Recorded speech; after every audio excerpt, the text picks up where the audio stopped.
Hey guys, what's going on? Third Street Reactions here. We're back. I'm Shane. Zack. We're back in with BoJack. Season 3, Episode 7.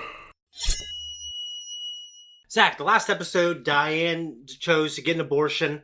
Chose not to have her child, so it was surprising to me just because I thought... It was very fast-paced in terms of her reaction and her resolution to the issue. I mean, they made it clear that her and Mr. Peanut Butter had an idea what they would do in terms of child adopt, like having a child. Yeah. Because they wanted to adopt some very specific thing. Yeah. And it was kind of a...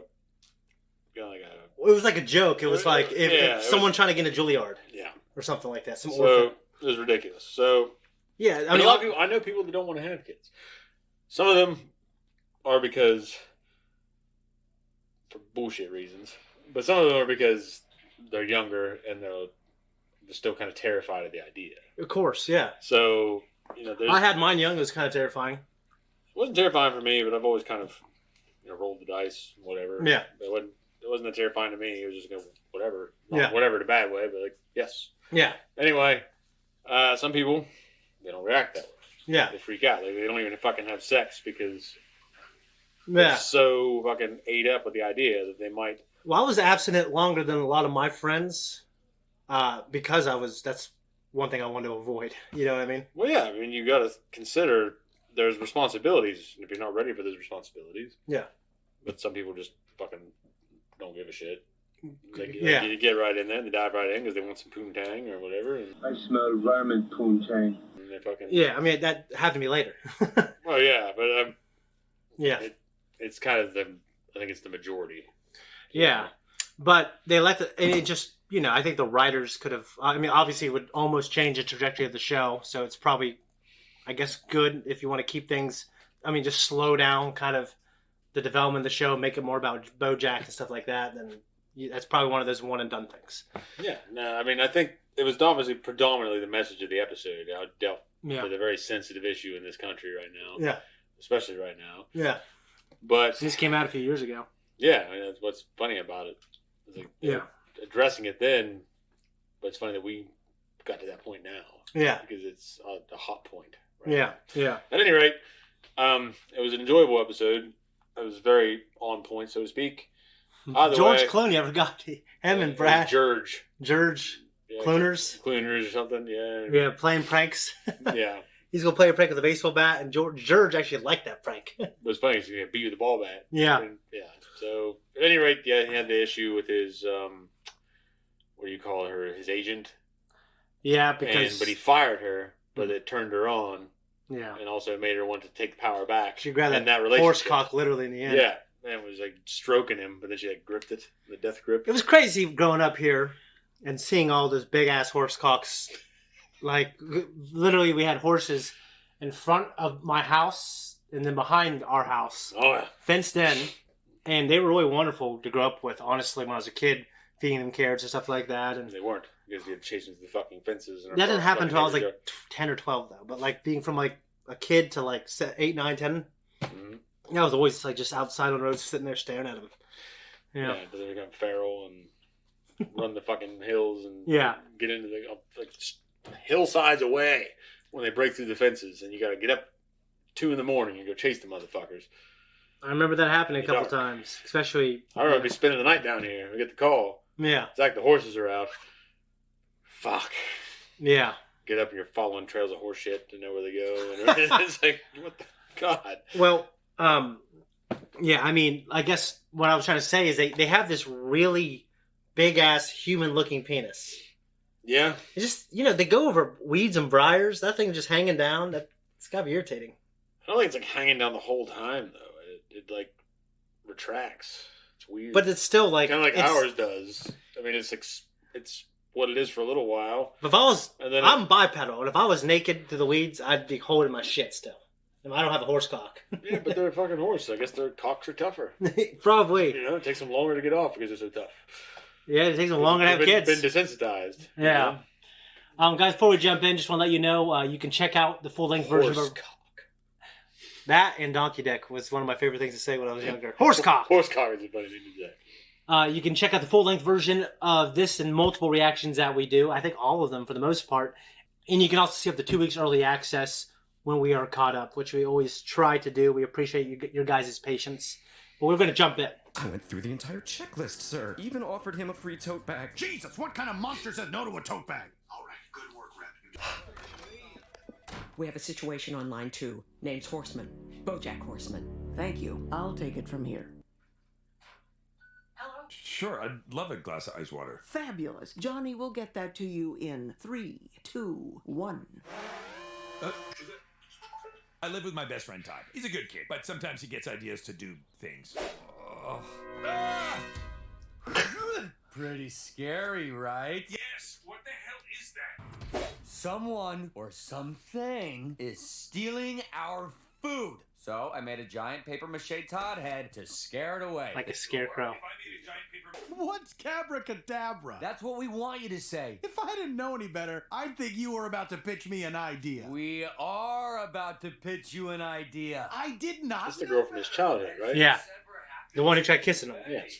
Has a creepy driver ever given you his number, or told you that you reminded him of his dead girlfriend, or repeated your address slowly like he was trying to memorize it? No.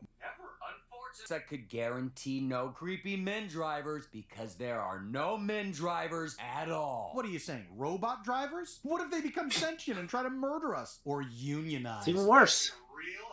And what do you want? I'll start with a whiskey. My kind of girl. So then we had sex. What? Why? I don't know, I was lonely, she was there. Why does anyone have sex with anyone? Intimacy, affection, a deep need to connect to the world at large. The same reasons 3... I'm just kidding. I'm kidding. I haven't had it in a while.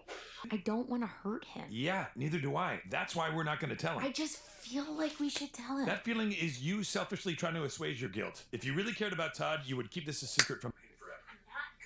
Hey, BoJack, you remember Emily, right? I've never seen you before in my life. No! You don't remember BoJack? Oh, yeah, BoJack. What, why, what are you here? Why are you doing a Todd's house? Todd's house. This is my house. Okay, what is going on here? Why would you, I don't even... Literally nothing going on. No, something's going on. I've got a nose for news. Oh, I know what it is. Cabracadabra is going to be huge, and no one wants to say it out loud because we're all afraid we'll jinx it. Yeah. You always know he's a come with a retarded response. Yeah. So I gotta drive all the way back home to go get it. But when I got there, I couldn't find it anywhere. Suddenly, I remember. I put it in the glove compartment. It was in my car the entire time. Okay. Throw her $50. You can afford it. Yeah, but I don't like feeling like I have to, Roxy. Does the world need a stop-motion short film about a pig who goes to circus school? Just think of it like you're doing a nice thing. I like any stop motion. Yeah, that's what I was going to say. Yeah. Yes.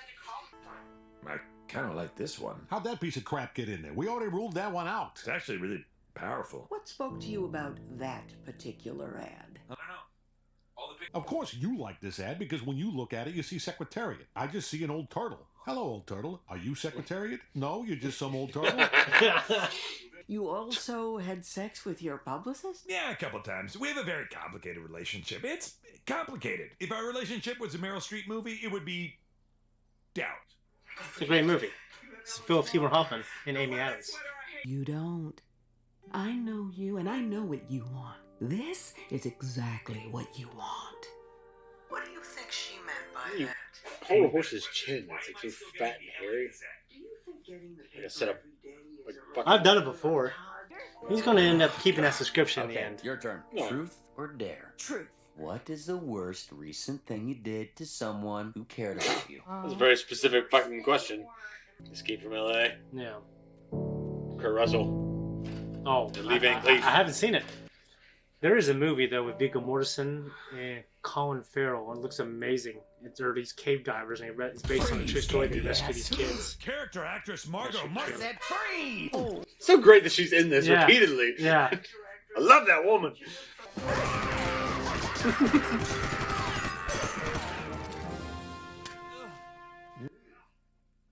I know what lay low means. so I disappeared for a little bit. Somewhere I knew I had no chance of being discovered. Same fucking hair.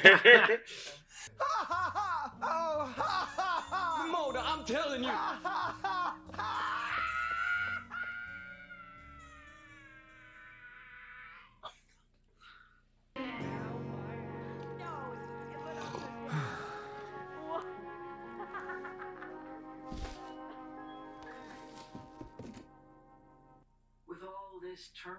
If we're gonna work together and also have weird kinky car sex, I want to know something about who you are. What do you want to know?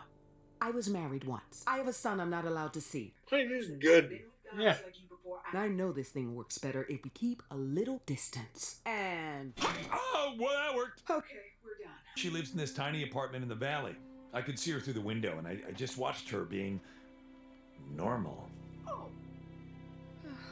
There's something very intimate. Spy shit. Promise you I do. No, because that's just theater. It allows you to think you're in control, but the whole idea of control is a myth. The universe is a wild beast. Who the fuck is this woman? I don't know. I gotta know who this woman is. It's gotta be someone.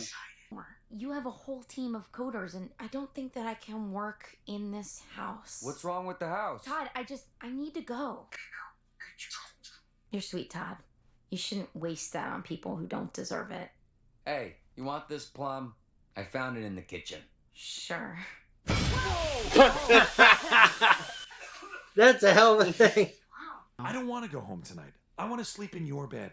I want to see what you look like waking up. You are a beautiful, sexy, fascinating, terrifying woman, and I want to know you. I'm not afraid of that. And you don't have to be either. It is eerily beautiful, like an art piece that resists interpretation. Oh, good. Yeah, wouldn't want the ad for my movie to be interpretable. J.K. Simmons is awesome. Yeah. That sounds like something that dad would say on Stranger Things. Okay, so that didn't give me like the huge thing at the end that I thought it was going to give me, but actually... It's something meaningful. Like he wants to have an actual relationship. Yeah, with the somebody, but show... then it turns out to be like also is tied into him. Yeah. He wants. Well, the show started giving me these really deep themes, like in the last third. And I was like, oh, damn. Oh, damn.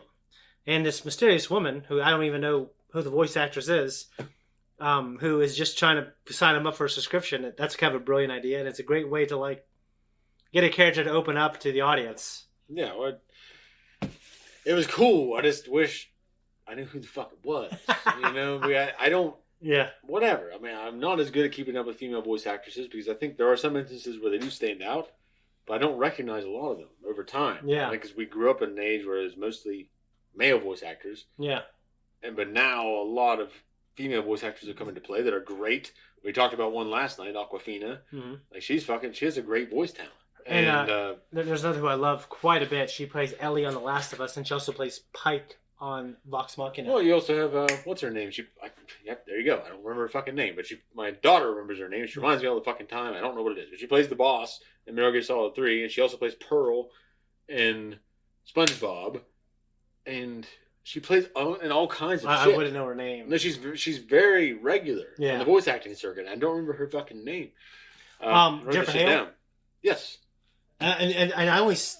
I knew you knew it. That's why I brought it up. Well, I was just thinking of... I don't know why. Because I didn't know she played those voices. But I was thinking, who's the only one I know? I thought Jennifer Hale. Yeah. Yeah. And Margot Martindale, like, she was so fucking memorable as Mags Bennett in Justified season 2, which is like my favorite season of that fucking show. And she's so fucking memorable. Like, she's just a great actress. Yeah. And I just love seeing her in this role as like herself. Yeah. Being on the run. That's so cool. Spoiler alert for Dexter, but Margot Martindale, she plays a character in Dexter. Really? Who is an old friend of his dad, Harry, who's dying of cancer. And Dexter goes to visit her, and she's trying to search for... It's kind of like a not as good of a version of trying to find the perfect bloom that... whatever his name is from the last Samurai, trying to find before he dies. Kim Watanabe. She's trying to find the perfect key lime pie. So he goes there, and I think he connects with his humanity a little more, seeing her on her way out. And she's playing this dying woman that's very good. And she's in like a few episodes, and she's great. And I think he finds a perfect key lime pie at the end, but then she's dead already. Yeah. Damn. But it's good, and that's that's what I know her from. I've seen her in a few things. The whole idea is that it's like her after she died. Yeah. She has the pie. Well, I mean, like... Or does it actually show her find one, but then she dies? No, like, he keeps bringing her stuff. It's good, just not the best. And I'm pretty sure, and they'll probably tell me if I'm wrong, like, he finds one that's really good, and then when he goes there, it's like, oh, she passed away last night or something. And she never got it. And I don't know what the message is there. It could probably be interpreted different ways. But, this particular episode I thought was pretty good. Those themes at the end. Now, Emily, that's her name, right? Yeah, I didn't necessarily agree that what she was doing at that moment, I think she was being a little emotional. I've been there and done it. So Yeah. what am I going to say? I mean, Yeah. I've slept with my buddy. He was like a friend of me. Story's been told. I'm blind wave. I'm not going to mention this story anymore. All right, You never know what's going to happen. Well, we shouldn't then, I guess. Well, I mean, move on. well, no. Anyway, I've been there and done it. Yeah. You know, I don't think I was emotional at the time. I think I was just taking advantage of the situation and knowing that someone like me, and I was attracted to them. Yeah. So there was a mutual attraction. Yeah. But I get pissed on the consequences, basically, was what it was. Yeah. It's kind of like if you like your, I don't know. You're basically pulling a BoJack. Yeah, because if you know, I don't know, fucking, you're attracted to your friend's husband or wife or something like that, and something happens there. That would be terrible. Yeah, it would be. And it reminded me of Stranger Things. I'm sorry, True Detective. Yeah. Season 3. When they agreed not to tell Todd. I can't remember that. And then BoJack said, "Hey, that's just you trying to assuage your guilt." Oh yeah. Well, in True Detective Season 3, the dad, the older detective that has Alzheimer's now, Yeah. tells his son, who's cheating on his wife with that reporter, Yeah. he's like, "Why would you want to tell your wife that? Yeah. Just to make you feel better? Yeah. You'll put that shit on her? Yeah. So You're the one that's to bear that fucking guilt." And I get both sides of the argument. I do. But as the male who has done it, I know it's like, yeah, you're not making life easier on them. It's either you should have done it, but if you did it, then maybe it's best to let this one live down instead of just blowing up everyone's lives. My idea is this: it's like if you're really going to put them through that, then either A, you are going to fucking never do it again, Yeah. or B, you end it because on principle, okay, I broke the fucking arrangement. I'm done. Yeah. That's how it should be. Like if you're just going to be the guy, it's like, I'm so sorry, and then you just go fucking do it again. You're defeating the point. Yeah. You should never have brought it up to begin with. Just don't tell anybody. But if you're not going to be that guy, end it. And then go whore around. Yeah. One thing I'll say right here, but all, them like not being married or not even in a boyfriend-girlfriend relationship, I don't think she's... No, but he's the other guy. BoJack or Todd? For her, technically, she's got this thing going with Todd, trying to figure out what he wants because she wants that relationship. Yeah. BoJack's the other guy. He's the guy that's just like... Well, yeah, but I don't think she's... Only in her head, she's bound to his loyalty. Well, because she likes him. Yeah. She apparently must love him because she's been trailing him this long. Well, and that's why I thought what BoJack said made even more sense for her. Because it's like, you're the one who feels guilty. You guys aren't even together, and you're trying to absolve yourself of your guilt because you got with me. Pretty sure he said assuage. Yeah, but I couldn't remember what he said or what she said or what he said. So I said, trying to make yourself feel better. Yeah, you try to make yourself feel better, and you guys aren't even together. It never happened. I agree. Like if there's somebody you want to be with, and you absolutely just want to be with them, and you're willing to be like fucking Severus Snape. Just stick it out for years on end and being miserable and living a shitty life. I've been that guy before, unfortunately, when I was younger. Well, because if that's who you are on principle, I respect you for it. Well, I do. Yeah. Because if you can if that's all you want and you know it and you're gonna last it out, even though it makes you fucking miserable, that's fine. And I can't say much. I don't really get around anymore. Yeah. I go home and drink. But the point is, if you're not going to be, you got to get over to that person somehow. Yeah. Then you can't feel bad about it. No, I agree. You got to let it go. Anyway, so it kind of reminded me of when I was selling cars. If us on the floor, we were having we were confronting basically like a roadblock, so to say, within the sale. We were always supposed to go get our front desk manager. And it's like every single time I had a problem with when I got to my front desk manager, he always closed the deal. And he did that for everybody. And I remember thinking why do they need us? I mean, obviously they just want people who can do it so they can so it makes their job easier. Yeah. But they were just absolute pros. At least a couple of the guys I worked under. And it was like, wow, they really know this shit and how to do it. It's really crazy. Not to get through to people. But he did say, like, well, I don't close every time, but you're so good at getting them 75% of the way there that it makes it easier for us. But you should not need us at all eventually. Yeah. And I lasted there like 2 years. So then I started losing money on my draw. No, this was a good episode. I don't have anything else to say. Not as deep as the last one, but there's some pretty cool things I really liked. Well, you had like the fucking Cabracadabra shit with Todd. It made me think of Abracadabra, also from Harry Potter. So, yeah, but the issue, like, where he's talking about, like, having a job, like, this is created for women, so you don't have to have a creepy guy taxi driver. Yeah. Yeah. Even though I think Ubers were around here, and Ubers have just overtaken taxi companies, pretty much. I just feel like most of those kind of people are usually male, and not for the wrong reasons. Yeah. I think it's because most males get we get the ingrate jobs. It's easy to do. You just go drive. Yeah. There's no self-respect involved. You just go fucking do it. Yeah. And it's kind of how it is. Well, men in most studies were more willing to work like unstable hours, unstable jobs in that respect. Where I think it's kind of like this uncertain thing where it's like you have a car, and you have a ride. Women, if you can work a stable job, get a good night's sleep every night, I commend you for it.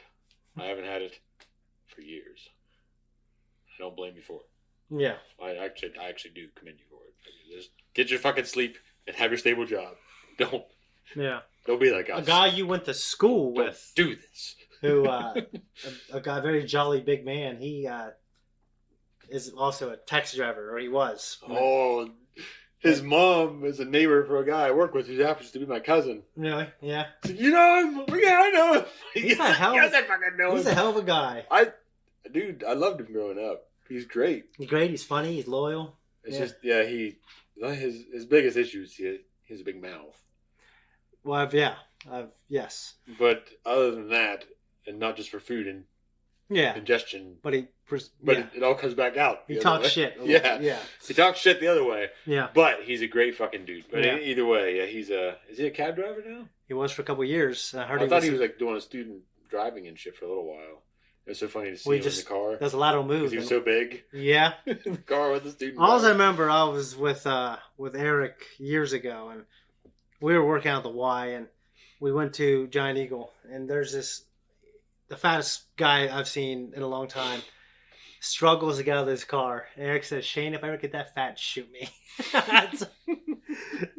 And that's what this great guy looked like, the guy we're talking about. Oh, yeah. He's definitely overweight, but he's such an enjoyable person. Yeah. That it's kind of like, it demeans the fact that, okay, yeah, he's overweight, but at least he's funny. He's so jolly and funny that his his personality is on par with his weight. That's a good way to put it. Right. Guys, thank you so much for watching our reaction. If you liked us, you want to support us, you can by clicking that thanks button. And if you don't like to say thanks, you can also click on our link and go to our Patreon. It's a great way to support us. Also, if you're feeling bitter, you can troll us. You can do that. And we've seen a couple of you out there. You're not very good. No, you need to maybe just Google some shit and up your game. Work on it.